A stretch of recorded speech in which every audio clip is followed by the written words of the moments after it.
안녕이라고 말하지 마. 제가 노래를 망쳤다는 게 제일 중요하죠. 아동 학동이냐 아니냐라는 화제가 됐어요, 러시아에서.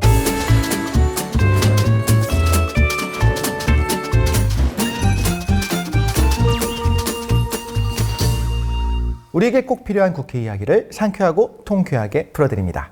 국회 상쾌 통쾌. 안녕하세요, 이덕실입니다. 자, 오늘 함께 하실 두 분을 소개해드립니다. 우리 벨리아코프 일리아 교수님 나와 계시고요. 또 정인용 교수님도 나와주십니다. 어서 오십시오. 안녕하십니까. 네, 안녕하세요. 너튜브에서 가장 핫한 남자 정일입니다. 네, 안녕하십니까. 러시아에서 온 일리에입니다. 국회 도서관 최신 외국 입법 정보에 올라온 자료입니다. 프랑스의 디지털 환경에서 아동 노동 보호 입법례라는 보고서인데요. 프랑스 이야기를 하는 거니까 오늘 정인호 선생님이 오셨기 때문에 이 이야기를 한번 해보면 좋을 것 같습니다. 그래서 찾아보니까 올해 2월 기준으로 전 세계 유튜브 상위 9,236개 중에 831개, 그러니까 9% 정도가 아동이 주연인 유튜브고, 내 자녀도 그렇게 만들고 싶다라는 생각들을 한 번씩 하셨을 것 같아요. 왜냐하면 버는 돈이 어마어마하기도 하고, 또 거기서 이게 자극적이라고는 하지만 또 한편은 너무 귀엽기도 하고, 그러니까 여러 가지가 있었던 것 같아요. 혹시 이런 이야기 알고 계셨습니까? 10%, 9%가 아동이에요. 그러니까 저 유튜브 해야 되는데. 경쟁을 9살짜리와 함께 해야 되는데. 자, 문제는 이거예요. 아동 인플루언서예요. 아동이 하는데 영향이 큰 거잖아요. 근데 이게 물론 자기가 하고 싶어서 하는 애들도 있어요. 하지만 부모에 의해서 하기 싫지만 어느 순간부터 하기 싫은데 해야 되는 경우도 있고, 회사가 가입이 돼서 어쩔 수 없이 해야 되는 경우도 있어요. 예를 들어서 옛날에 한참 인기 있었던 프랑스 애가 불렀던 조디라는 아이가 불렀던 노래가 있었어요. C'est dur d'être 뭐 베베. 아기가 되기는 힘들어. 예, 이렇게 대박이 났어요. 돈을 엄청 내버렸단 말인데 미성년자 애잖아요. 부모가 돈을 간수했어요. 거의 다 날렸다고 그래요.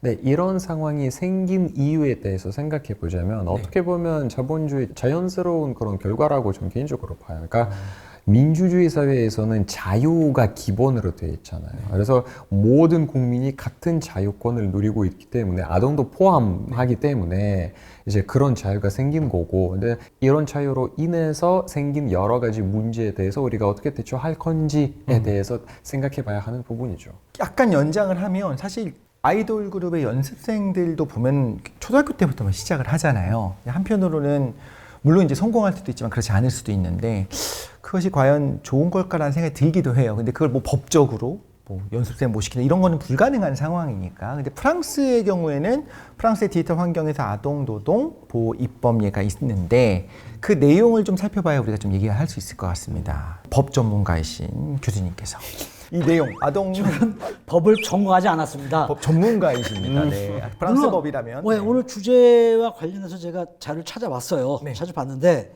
일단 프랑스의 디지털 환경 속에서, 그러니까 우리가 흔히 가는 인터넷을 통한 너튜브 같은 그런 방송이겠죠. 네. 이거를 통틀어서 디지털 환경 속에서 이 아이들을 어떻게 보호할 것인가라는 법을 2020년에 제정을 했어요. 오, 꽤 됐네요, 이미. 그러니까 근데 이걸 보면 16세 미만의 아이들이 나와서 그런 온라인상에서 어떤 활동을 하는 것, 이런 것을 어떻게 하면 보호할 수 있냐라는 거예요. 16세 미만의 아이가 출연하면 그게 수익이 되든 안 생기든 다 그 아이를 보호해야 된다는 거예요. 이게 이 법의 취지예요. 그렇게 광의로 해놔야지만 네, 그렇죠. 뭐든지 우리가 얘기할 수 있는 거냐, 피해가지 못하게 하는 거죠. 그러니까 여기서 가장 중요한 건 노동허가제라는 시스템이에요. 그러니까 아이가, 청소년이 부모가 됐든 어떤 회사가 됐든 육체적으로 혹사를 당하는 경우, 이럴 경우는 무조건 제재를 가해요. 그러니까 신고를 해야 돼요.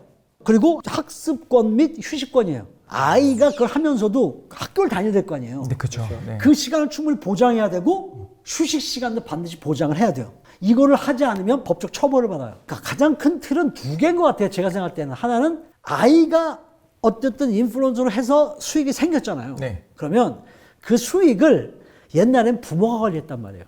원래 뭐 이렇게 세뱃돈 받으면 다 그렇죠. 이제 그리고 엄마, 아빠가. 어떤 회사가 했던. 근데 그건 지금 그게 아니고 성인이 될 때까지 어느 기관에다가, 금융기관에 위탁을 해놔야 돼요. 이게 필수예요. 옛날엔 그냥 다 갖다 쓰단 말이에요. 그렇죠. 뭐 사업도 확장하고 빚도 갚고 집도 사고. 이제 저 돌 때 금반지 받았다는데 없어요. 보통 이제 털렸다. 그러니까 부모는 부모, 내 건 손대면 안 되는 거죠.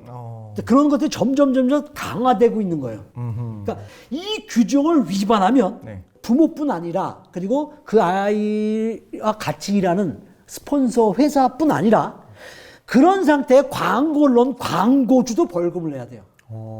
네, 여기 써 광고를 있어요. 하지 말라는 얘기 같이 느껴지네요. 광고조차도 연대 책임인 거예요. 쉽게 얘기하면. 그리고 쉽게 광고하지 말고 네. 할 거면 확실하게 알고 하지 해라. 마. 예. 그리고 진짜 중요한 건 이거예요. Most important. 프랑스 말로는 L'importance, le plus important. 오, 모를 줄 알았죠? 있어. 아니요, 그럴 리는 없는데 왠지 막 느낌이 그렇다고 찾아보지 마세요. 잊혀질 권리라는 거예요. 아, 이거 중요하네. 아, 대단하다. 네. 내가 아이가 찍었어. 네. 근데 어느 순간 아이가 나 이거 싫어요. 없애주세요. 라고 요구를 했을 때는 이유 여러를 막론하고 없애야 돼요. 놔두면 처벌받아요. 이게 아무것도 아닌 것 같지만 정말 신기하게 아주 큰 문제야. 제가 너튜브에서 침착맨에 나가서 확 떴잖아요. 근데 이게 알고리즘이 걸려갖고 10년 전에 제가 강의실에서 어머니 사진 띄워놓고 어머님의 자장가 불렀던 그 영상까지 지금 다 올라갔어요. 지금 실제로. 네네. 근데 그 중에서는 제가 보고 싶지 않은 것도 있어요. 근데 뭐 어떻게 없었는지 모르겠어요. 이 말씀하셔서 지금 여기 아마 링크가 걸리는 중입니다. 아니 그거를 통해서 제가 돈을 받으면 오케이. 근데 아니에요. 아, 네. 뭐 누가 올렸는지도 모르는데 근데 어쨌든. 더군다나 감수성이 예민한 아이의 경우는 어떻게 했냐고요. 우리도 그런 사례들이 있죠. 그 지상파에 시트콤 같은 거에 이제 출연했었던 분이 이제 성인이 됐는데 여전히 그때 그 캐릭터 이름으로 불리는 것이 이제 스트레스일 수가 있는 거예요. 나는 이제 성장했는데. 미국에서도 유명한 케이스가 있었잖아. 그 너바나라는 그 그룹이 있는데 옛날에 정말 80년대 말인가 그때 너바나. 네. 앨범에서 막 냈는데 아기가 물 속에서 이렇게 흐르는 네. 그런 사진을 냈는데 그 아이가 지금 다 커서 이제 고소를 했어요. 수치심을 너무 느낀다. 그래서 그 그룹 쪽에서는 그건 보상받아야 된다. 이런 쪽으로 고소를 했어요. 나는 그 동의한 적이 없는데. 네, 동의한 적이 없는데. 아니 어린 아이들이 유튜브 스타가 돼서 돈도 벌고 사람들이 알아보고 같이 사진도 찍고 하면 좋을 수 있어요. 그런데 그게 그 좋을 수 있는 것이 정말 건강한 어떤 자아의 확장이냐 그건 아닐 수 있고. 그렇죠. 근데 때가 되는데 어느 순간에 나 이거는 아니었으면 좋겠다. 그때 내가 없어지고 싶어 했는데 도저히 할 수 없는 상황이 된다고 하면 굉장히 심각할 것 같아요. 인터넷이라고 하는 것 특성상 한번 올라간 것이 완벽하게 없어지긴 쉽지 않아요. 터지니까. 예. 러시아는 어때요? 러시아는 주련에 대한 한계가 없는데 아이들이 이제 18세 만까지 볼 수 있는 콘텐츠가 한계가 돼 있어요. 그러니까 어떤 거를 볼 수 있고 어떤 걸 볼 수 없고 어떤 거는 뭐 부모와 같이 봐야 되고 막 이렇게 딱 자세하게 시스템이 되어 있고 아이들 직접 출연하는 거에 있어서 아무런 한계가 없어요. 그러니까 심지어 러시아에서 얼마 전에 막 화제가 된 게 있었는데 이제 한 유명한 유튜버가 있어요. 그 유튜버가 이제 그 아이가 생겨서 이제 아이와 함께하는 뭐 운동, 아이와 함께하는 다이어트, 뭐 아이와 함께하는 뭐 건강한 여행 막 이런 영상을 찍고 있었어요. 하고 싶을 수 있죠. 네, 그렇죠? 하고 싶을 수 있죠. 근데 한 영상 중에 한 장면이 이제 어딘가에 막 그 스키 리조트에 갔는데 아이와 함께 이제 스키 타면서 아이를 이제 등에 메고 같이 이제 내려가고 스키 탔는데 아이를 들고 눈으로 던졌어요. 네네. 그래서 그게 러시아에서 엄청난 화제가 됐어요. 이게 아동 학동이냐 아니냐라는 화제가 됐어요, 러시아에서. 근데 그게 법적으로 해결할 수 있는 시스템이 마련이 안 되어 있기 때문에 이제 온라인상으로서 사람들이 막 이렇게 부글부글 끓고 있지 사실상 법적으로 처리가 불가능한 거였어요, 러시아에서. 말씀하신 동안 살짝 빼먹은 겁니다. 살짝 봤는데 제일 중요한 걸 빼먹었어요.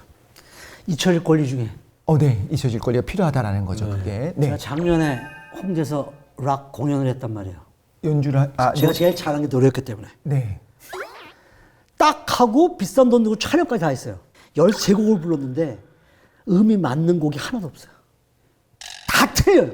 못 듣겠어 제가. 그래서 누가 지금 저한테 물어보면 노래 잘한다는 얘기를 못 해요. 그냥 남들만큼 한다 정도만 얘기해요. 듣고 싶으시면 여러분 이 링크 누르시면.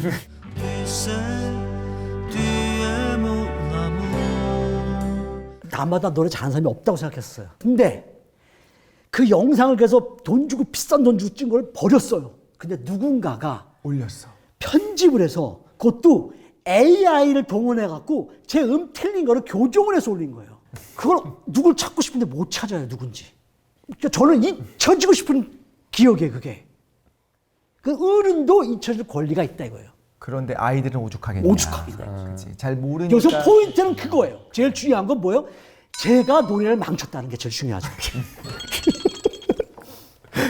그렇게 말씀하시면 아름답게 마무리가. 예. 내 아이라고 해서 내 마음대로 할 수 없다는 걸 말로만 하지 말고 실제로 지킬 수 있는 효율성 있게 만들어야 돼요. 누가 만들어요? 중요한 건 그거라고 생각해요. 저는. 화내지 마시고요.